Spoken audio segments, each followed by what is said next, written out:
When Alaska elected Wally Hickle governor, it didn't realize what it was in for. In the years since he took office, he's been battling the federal government, alienating environmentalists, and threatening to secede from the Union. In short, Alaska under Wally Hickle has become a political amusement park, which Alaskans like to refer to as Wally World. If the name Wally Hickle sounds familiar, it should.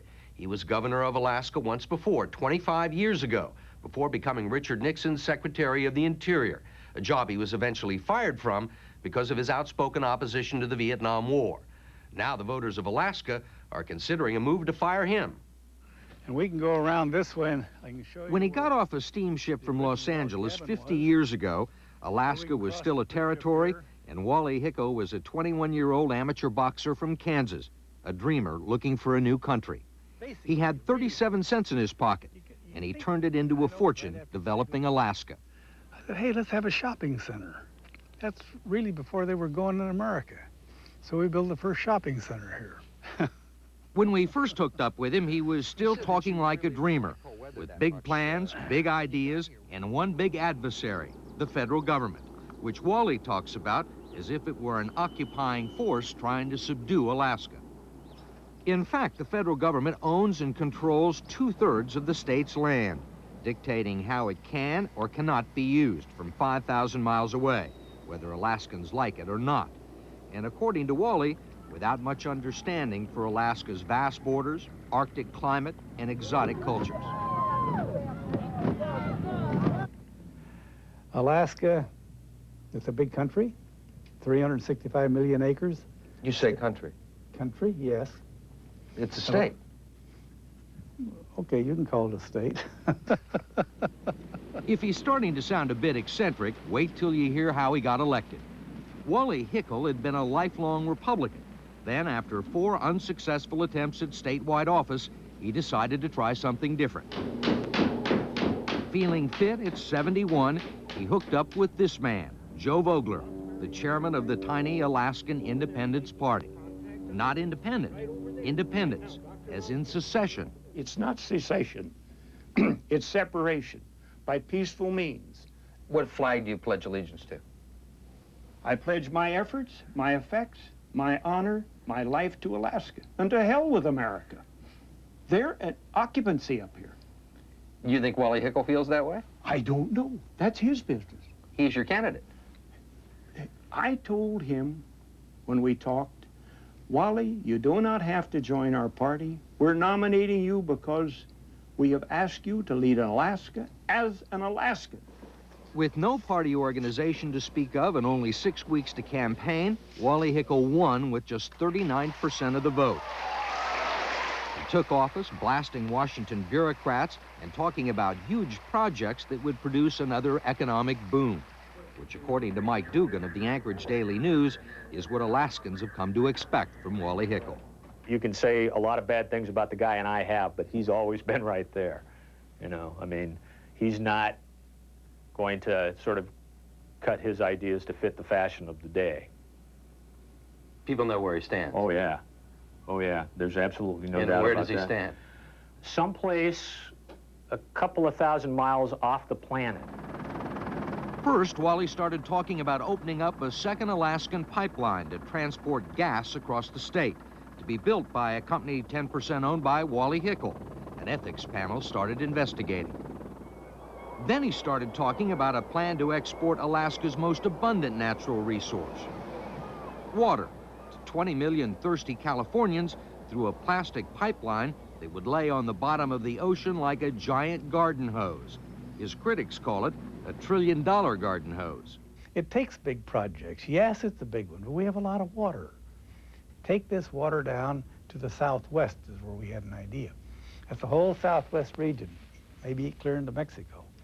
Your critics say, look, this is pie in the sky stuff. It would cost way too much money. There are lots of other ways and other places to get the water more cheaper. Tell them to do it.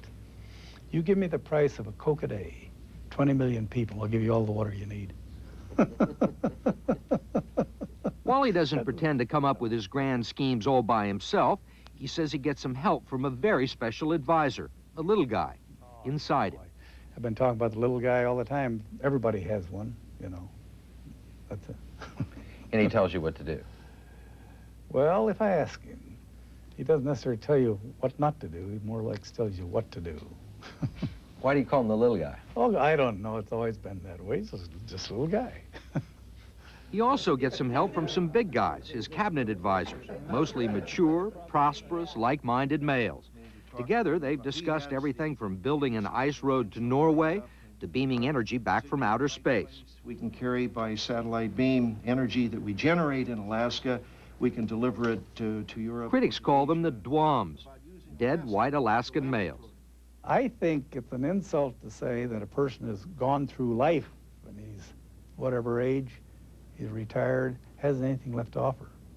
The great wisdom of the world comes from the very old.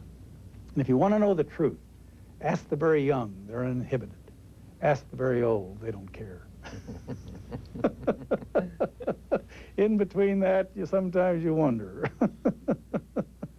He might be a little wacky to the degree that the whole state is. Alaskans seem to admire Wally Hickle's spirit, even if the ideas seem far-fetched.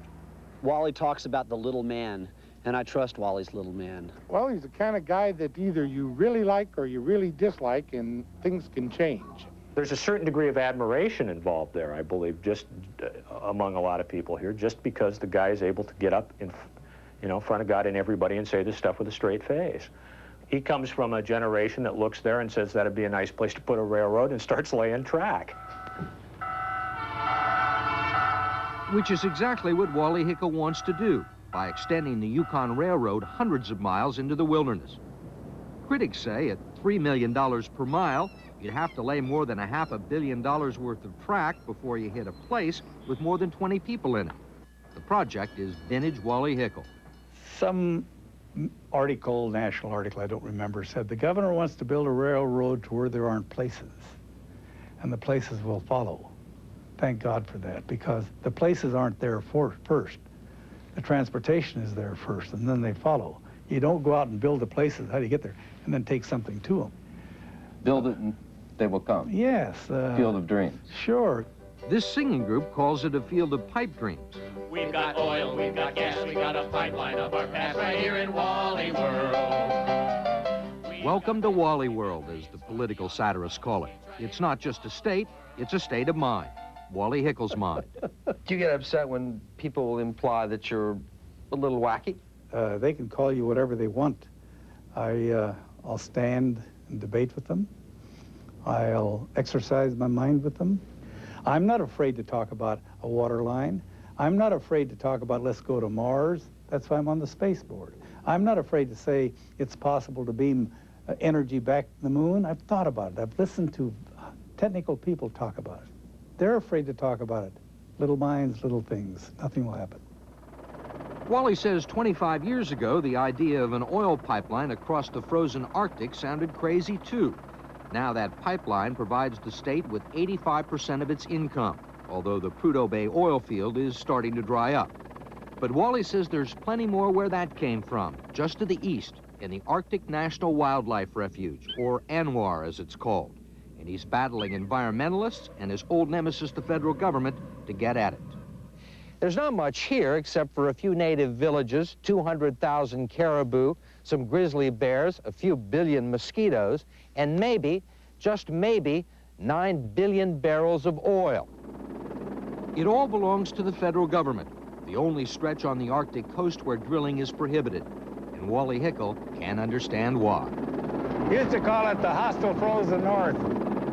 Now they call it the goddamn delicate tundra. It's the same country.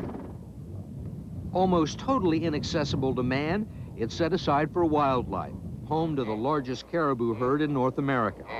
It's the size of South Carolina, and Wally says the drilling would affect only 0.1% of the refuge, that man would leave a very small footprint here. It's a notion that Jack Hessian of the Sierra Club scoffs at. It's the footprint of Godzilla on Bambi. He's not talking about the hundreds of miles of roads and pipelines and industrial development. It'll be an industrial sprawl. But all of the public opinion polls that we've seen, all the people we've talked to say that most Alaskans are very much in favor of opening up ANWR to drilling. Polls I've seen suggest that too. But it remains to be seen whether the American people think that way. Well, what about the people that live here? What about them? They don't own Alaska. The American people own most of Alaska. It's that kind of talk that drives Alaskans crazy, especially Party Chairman Joe Vogler. We're nothing but a warehouse that they come up to and take whatever they want. We're a playground for their posy sniffers. Posy sniffers? The environmentalists. They don't want to use anything. They just want to look at it, to sniff it. They don't even want to step on it. You have to use things. God put this land here for people to use. Not to abuse, but to use wisely. We care more about our environment, done a better job than they have. Look at the messes they've made around their cities and their villages and their cities down there. And they make that mess and they come up here and look and say, but you can't grow. So far, the message from Congress has been clear: no drilling in the Arctic refuge. So Wally has announced plans to sue the federal government to get more control over the state's resources. And if he doesn't get his way, he says he'll go to the Supreme Court or maybe even the World Court. And then there's that talk about secession. I don't think that even in his wildest moments he plans to lead Alaska out of the Union, but I think he's perfectly prepared to use the threat of something like that to get his way with the federal government if he thinks it's going to work. Do you think it might work? Well, I don't know. How worried are you people about whether we're in the Union or not? You know? Lately, Wally Hickle hasn't had much time to think about secession. The political coalition that put him in office with just 39% of the vote has fallen apart. And a special prosecutor charged him with 7 counts of ethics violations for pushing that natural gas pipeline to be built by his own company. He finally gave his stake in the company to charity. And that's the way it is, and let's go from there. But not before reporters and legislators started asking about impeachment, an issue Wally dealt with as only Wally could. Ah, that's silly. There's no impeachment. That's a bunch of crap. But there's still trouble in Wally World. Not long ago, opponents held the recall ball to promote a petition drive to get Wally out of office. And it just might succeed. We want Wally! Right now, the only one who doesn't seem to be taking the recall movement seriously is Wally, who showed up at an anti-Hickel rally serving coffee to his enemies. If you don't have problems, he says, you don't have opportunities. There'll always be the naysayers. There'll always be those that say you can't. And there'll be a few that say you can. Thank God for those few.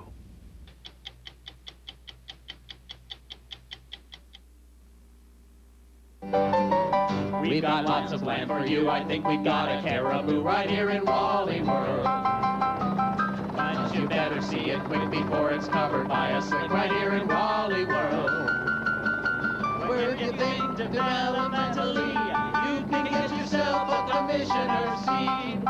You can do anything you please right here in Wally World. Tomorrow, make way for Murphy Brown's baby shower. Attending are news anchors Paula Zahn, Faith Daniels, Mary Alice Williams, Joan London, and Katie Couric. Murphy Brown, all new tomorrow.